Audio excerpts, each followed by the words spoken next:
Are you ready for Season 3 of Discography? We're jumping into the deep end of The Who. Not only will we go through every Studio Who album in great detail, but their story is often told between albums, so we'll be touching on non-album singles, the solo works of Keith Moon, John Entwistle, Roger Daltrey, and Pete Townsend, and some of the events that would make a record begin as a concept and land as something that would universally change the world. Discography returns to Consequence Podcast Network in January of 2019. Until then, be lucky.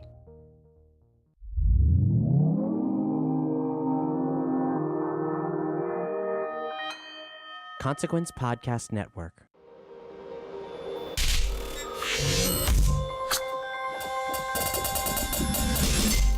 Hey, welcome to another edition of Kyle Meredith with. It's an audio interview series presented by WFPK Independent Louisville at WFPK.org, Consequence of Sound, and the Consequence Podcast Network.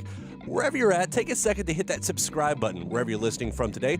We put out interviews every Monday, Wednesday, and Friday, and so there's lots to keep up with. We want to make sure that you're on board with all of them right there.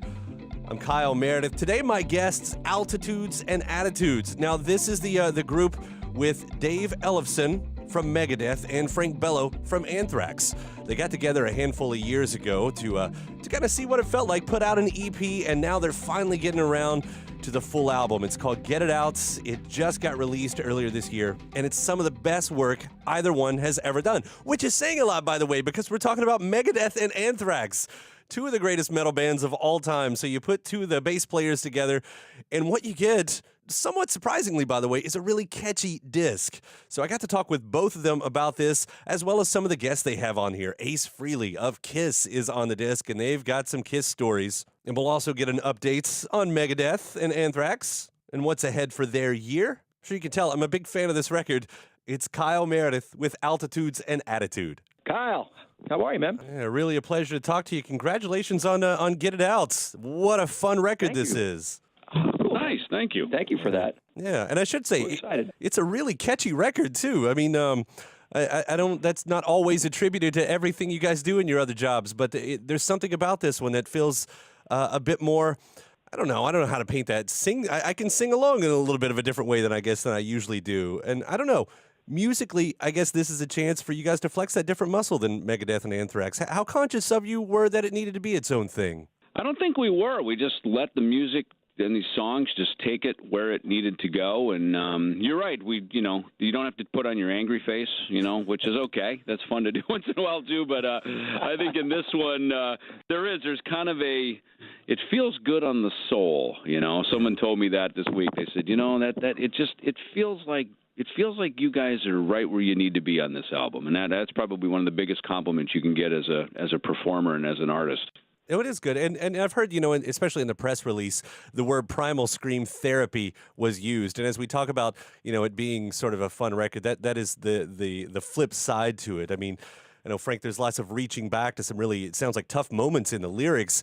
Have you been carrying this stuff around, and did it offer any closure to finally put it out like this? As I speak to you right now, I carry this stuff around. It's a daily part of life. The one thing, Kyle, I can't do is lie and not be who I am. This is all straight stuff, honest stuff, and things that I've gone to therapy with. And this is, like I've said in other interviews, this is like therapy for me, and it's cathartic and all that.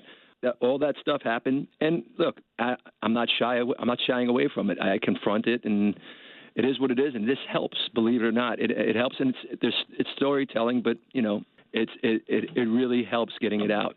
No pun intended. Yeah, no, that's how we all relate to it. I mean, these personal moments for you ended up being, also the personal moments for us in different ways. I mean, that's...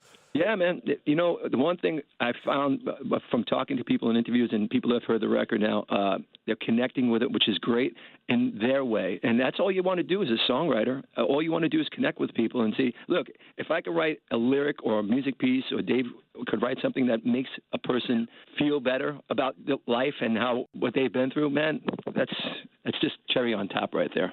Now, I know you all have a handful of great other artists helping you out on this record, Ace Frehley being one of those, as I'm sure everyone's liking to talk about on the song Late. I feel like everyone has their When I Was a Kid Kiss story, and I was wondering if you all had that as well. You've got a good one, Frank, right? I've got a million good ones. Tell one of yours. Frank's got a good one here. Well, when we were young, I live in New York, and a bunch of my little friend gang there in the Bronx, we were diehard Kiss fans. So we would go down to their management on Madison Avenue and bother the hell. I mean, wait for them outside, even like cold days like this, Dave. We would wait outside it used to be called a coin management. God rest his soul, he's passed now. But we just wait outside in the freezing cold and see these guys without the makeup, which is the biggest thing in the world. And I remember one time, Kiss was playing the Garden, I think 3 nights in December. It's freezing outside. We waited. We signed. We waited, and Gene came out. Gene Simmons came out. He came out, and I gave him my ticket. And my friend Tom, who could be annoying at times, I love you, Tom, but he could be annoying, he kept pestering Gene about every question about Kiss for life, every question he's had. So Gene was just so tired of it. He goes, and it sounded like the voice of God coming down. He turned around, because Tommy was now walking down the street pestering him. And I'm saying, Tommy, let's go. Tommy, he kept doing it, and Gene got, after a while, this was it, and I couldn't blame him. He turned around, and this guy was, remember, he's 6'2". We were these little kids. He turned around like Father God, look, I've got a show to do tonight. I have no time to play around with you guys all day. And it sounded like, it was like thunder, and the air was hitting our hair and blowing us back. And I just cowered. And Tommy, of course, man, he went back at him. He goes, "What's wrong with you? Is this the way you treat your fans?" And Gene just says, "Is this the way you treat your?" And he started to stutter, and it was just great. But Gene, to this day, because we're all friends with Gene. He's a beautiful man. He's a powerful and attractive man, by the way. This is Gene Simmons. I'm powerful and attractive. He's the best. So Gene still remembers these stories, and he's got the best memory. And I love Gene Simmons. I love Kiss. Yeah. Now, Dave, I feel like if when the next Altitudes and Attitudes record comes around, getting Rick Nielsen might be the equal for you for something like this. Ooh, I like that. That's actually a good idea, because now we can actually say, "Ace Frehley, lead guitar" on our record. I love that. Rick would be in on this in a second. I love it, Rick. That's a great idea. You know what? You're going to get a little album credit for that one. Thank you. We appreciate that. I'll take that. Appreciate that. When you take this out on tour, do you bring your history along with it, or do you keep it to just this material right here? My mental history, my luggage that I have. Well, I think, it's funny. We were rehearsing last night, and Frank and I had actually did a few shows with this a few years back when we first put out our first EP. And we we dip back into some of our influences. I think it's a good homage, and we have fun playing those songs, and it's, again, we're aware of it when we're putting out a new record that, these are new songs that people haven't heard. So it's nice to have a few little fun, things in our back pocket that we can pull out and play, as well as, the new songs that we're proud of from the new album. And the other bandmates giving you a lot of supports, from Megadeth and Anthrax? It's the beginning of the year. It's funny. This is, I think, like the first rock record of the year or something, isn't it? Right? I mean, we're so new into January, and I know in our camp we're working on a new Megadeth album, and so we've been cranking away at that for a while. So it's actually this just cool little moment in time right now where Frank and I get to step out into the cold, by the way, out here in the East Coast. But we get to do this. We're East Coast this week. We're out in the West Coast next week. We're doing the Shiprock cruise. Slash was kind enough to put us on some dates over in Europe with him. So we've got a couple months here to go out and have some fun and run this thing up the flagpole. Well, I love what you guys did. I mean, Get It Out is such a great record. I'm a big fan of that song Late on top of that. And Here Again, which kind of harkens back to the other stuff, is a nice fun one at the end, too. Congratulations. Again, it's really an outstanding disc. Thank you, Kyle, very much for the kind words. All right, it's a pleasure talking to you both. Take care. Be well, man. All right, bye. Hey, thanks again to Dave Ellefson and Frank Bello, Altitudes and Attitudes. The new record is called Get It Out. And hey, if you haven't already, please do hit that subscribe button wherever you're listening from right now. Again, the interviews come out every Monday, Wednesday, and Friday, so we'd love to keep you up to date on every single one of those.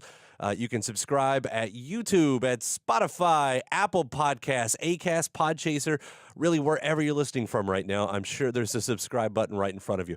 After that, please do head over to WFPK.org. This is the radio station that I do a show at every Monday through Thursday from noon to 3 Eastern.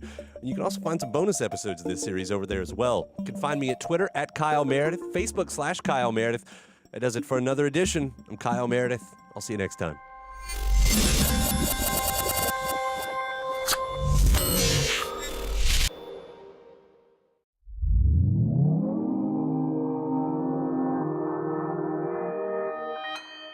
Consequence Podcast Network.